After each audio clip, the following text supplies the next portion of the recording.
Hello everyone! Welcome to AMD Tutorial at ngayon ituturo ko sa inyo kung paano natin maaalis ang background sa ating picture gamit lang ang ating MS Word. Una, i-click lang itong picture and then hanapin ang format.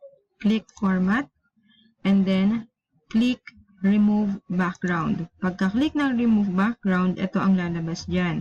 Kailangan nyo lang po siyang i-adjust kung hanggang saan ang tatanggalin natin. Makikita nyo po yan.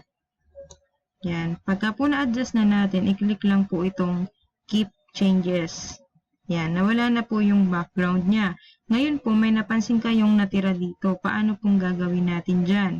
Click lang po ulit yung format and then remove background.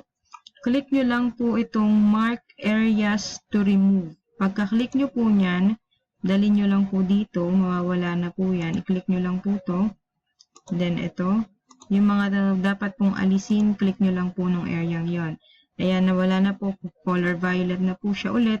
And then click keep changes. Ayan, wala na po. May natira pong kaunti, ganun po ulit ang gagawin. Remove background. Then mark areas to remove. And then click lang po ninyo ito. Ayan. Tapos keep changes po. Ayan, okay na po siya. Ganyan lang po yung pag-alis ng background sa ating MS Word. Kung ako po ay nakatulong sa inyo, please hit the subscribe button. Thank you!